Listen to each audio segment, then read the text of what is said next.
Dreams के topic को पकड़ते हैं थोड़ा सा। ये it is a topic that has always intrigue me, और शायद साइंस भी उसको पूरी तरह से समझ नहीं पाया।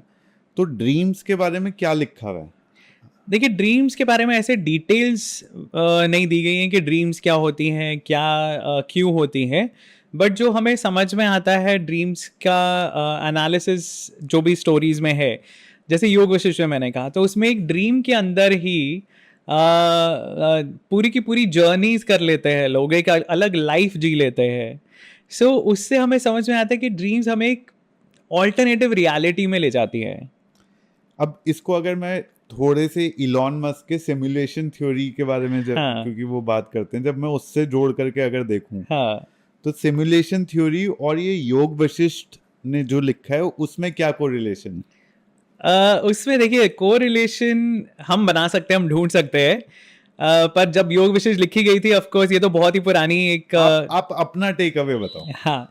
सो उसमें जो जैसे मैंने कहा कि हम सिमुलेशन में हम बिलीव करते हैं कि हमें फीड किया जा रहा है कुछ, राइट, एक reality, and it is the world is not real may be, you know. So जब आप ड्रीम स्टेट में हो, आपके लिए वही एक रियलिटी है।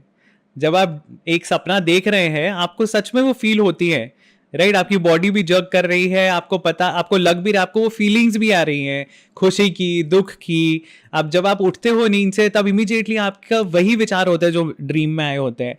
सो हुज टू से कि दैट इज आपका नॉट मूड भी रियल? वैसा होता है। आपका मूड भी वैसा होता है, तो हुज टू से कि that is not real? Dream में जब आप हो, वो ही आपकी रियलिटी है। That's the same concept that, you know, अगर हमें अभी कोई अगर फीड कर रहा है कोई रियलिटी, जैसे मैट्रिक्स में था, so the same thing, same concept, कि अगर आपके ब्रेन को स्टिमुलेट करके कोई आपको एक वर्चुअल रियलिटी में ले गया है, आपको कैसे पता चलेगा? Everything is perceive through a brain. तो वो तो जगने के बाद पता जगने चलेगा। के बाद ही पता और चलेगा। जगना शायद डेथ है इस केस में। जगना एक रियलाइजेशन है, सेल्फ रियलाइजेशन, एनलाइटनमेंट। जैसे हम भगवान बुद्ध की बात करते हैं, तो वो एक प्रिंस थे, सिद्धार्थ गौतम, वो बुद्ध कैसे बने? वो Yes. एनलाइटनमेंट जो है वो है जगना। तो जरूरी नहीं कि आपको जगने के लिए मरना ही पड़ेगा। आप जीते, that is the beauty of the scriptures, कि जीते हुए इसी जिंदगी में, इसी जीवन में आप कैसे जागृत करेंगे खुद को। जैसे हम बोलते हैं कुंडलिनी जागृत करना, आपका दिमाग खुलना, एनलाइटनमेंट, ये सारी चीज़ें जीते जी करनी है आपको, मरने की आप वेट मत करो।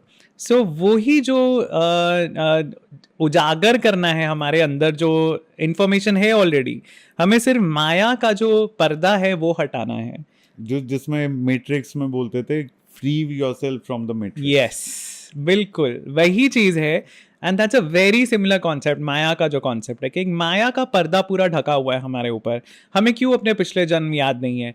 अब कैसे, ऐसे कुछ कुछ इंस्टेंसेस होते हैं, राइट, जब किसी बच्चे को वो बचपन में ही वो बातें करनी शुरू कर देता है अपनी पिछली लाइफ की। तो ऐसे इंसिडेंट्स हैं, ये रिकॉर्डेड हमने हैं। एक पॉडकास्ट करा था पास्ट लाइफ रिग्रेशन के ऊपर, that they have had a past life regression, which means बिल्कुल। कि ये प्रूव हो गया कि पास्ट लाइफ है, यस, एग्जिस्ट करती है। Yes, yes. तो अब वो हमें क्यों याद नहीं रहती? क्योंकि माया का एक वेल है। अब हमारे ब्रेन को इतने स्टिमुलस मिल रहे हैं एवरी डे, अगर हम हर चीज याद करने लगे तो विल गो मैड, राइट। तो हमारा ब्रेन फिल्टर करता है क्या इंपॉर्टेंट है क्या नहीं है। सारी चीजें स्टोर्ड है हमारे ब्रेन में, पर लेकिन जो चीज हमारे लिए ज्यादा रेलेवेंट है, ज्यादा इंपॉर्टेंट है, जिसके बारे में हम ज्यादा सोचते हैं, वो चीज़ प्रोमिनेंट रहती है हमारे दिमाग में, मेमोरीज में भी। वही मेमोरी ज़्यादा आपको जो जिसके बारे में आप ज़्यादा सोचते हो, वही आपके लिए स्ट्रांग होती जाती है मेमोरी। तो वो एक ब्रेन का फंक्शन है, वो हाइड कर रहा है जो चीज़ें रेलिवेंट नहीं है। तो उसी तरह माया जो है वो हमें अलाउ करती है इस वर्ल्ड में कंफर्टेबली जीने में, without getting too much bothered in an everyday life. लेकिन वो माया का पर्दा हटाना is the goal of life, कि आपको अल्टीमेटली जागना है, और जो असलियत है उससे आपको खुद को अवगत कराना है। सर, इस पूरे माया का जो सूत्र साइंटिफिकली बोला जाता है वो बिग बैंग बोला जाता है, कि big bang was the first instance when everything started, right. और वो everything is essentially जो आगे जाकर के ये माया जाल बना या ये दुनिया बनी। हमारे स्क्रिप्चर्स में ओरिजिनेशन ऑफ लाइफ के बारे में क्या बोला गया है? बिग बैंग थ्योरी आपको लगता है कि सही है कि नहीं सही लगती है? सो साइंटिफिकली तो अभी तक और कोई ऐसा मॉडल आया नहीं है जो एक्सप्लेन कर सके। और क्योंकि यूनिवर्स की जब हम ऑब्जर्वेशंस देखते हैं साइंटिफिकली तो यूनिवर्स एक्सपैंड कर रहा है। सो वो इसका एक लॉजिकल करोलरी है कि भाई वो अगर अभी एक्सपैंड कर रहा है तो हिस्ट्री में जाएंगे तो कभी वो कम एक्सपैंडेड था और कम एक्सपैंडेड था, तो एक पॉइंट ऐसा होगा जब यूनिवर्स बिल्कुल पैदा ही हुआ और वो इतना एक्सपैंड कर रहा है, इसका मतलब कि वो एक एक्सप्लोजन हुआ होगा, तभी इतने फोर्स से एक्सपेंशन चालू है अभी तक।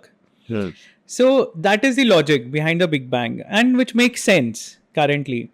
हमारे अगर पुराणों के हिसाब से हम देखते हैं, और देखिए साइंटिफिक थ्योरी तो चेंज होती रहती है, हमारे पुराणों के हिसाब से इट इज साइक्लिकल, कि एक ही यूनिवर्स नहीं है। सबसे पहली बात, इट्स अ मल्टीवर्स। और दूसरी चीज़, ये एक ही बार बनने वाली चीज़ नहीं है, ये बार बार बनती हैं, बार बार यूनिवर्सेस बनते हैं। और भगवान विष्णु के पोर्स में से, बॉडी पोर्स में से जब वो एक्सहेल करते हैं तो यूनिवर्सेस निकलते हैं, और जब वो इनहेल करते हैं यूनिवर्सेस उसमें ख़त्म हो जाते हैं। सो एक उनकी जो एक ब्रेथ है महाविष्णु की, उसमें पूरा यूनिवर्स, अवतार की, बिल्कुल उसमें पूरा का पूरा यूनिवर्स अपनी ज़िंदगी जी लेता है। सो मल्टीपल यूनिवर्सेस बनते हैं, बिगड़ते रहते हैं, टूटते रहते हैं। और हमारे जो पुराण है उनके हिसाब से, हमारे जो तंत्र हैं उनके हिसाब से, ये तो एक साइक्लिकल प्रोसेस है और ये चलता रहेगा। तो लाइफ की भी जो, अब साइंस बोलता है कि इतने हज़ार साल पहले लाइफ शुरू हुई, अब हमारी अर्थ की लाइफ 4.5 बिलियन ईयर्स बताते हैं साइंटिफिकली।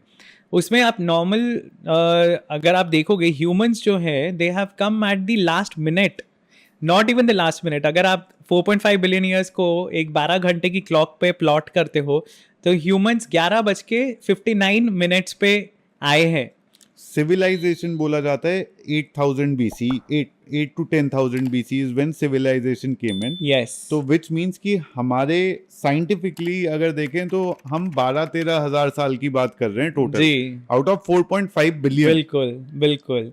सो हमारे पुराणों में ऐसा नहीं है। पुराणों के हिसाब से, क्योंकि ह्यूमैनिटी की भी साइकिल्स हैं, सो जो हम बोलते हैं अलग अलग युग हुए, चतुर्युग है, सत्य, त्रेता, द्वापर, कली, उसके बाद वही साइकिल दोबारा शुरू होती है। और फिर ब्रह्मा का एक दिन जब खत्म होता है तब प्रलय आती है, फिर दोबारा अगले दिन ब्रह्मा दोबारा सब चीज़ें बनाना शुरू करते हैं। सो हमारे पुराणों के हिसाब से तो ये सब कुछ मल्टीपल टाइम्स हो चुका है।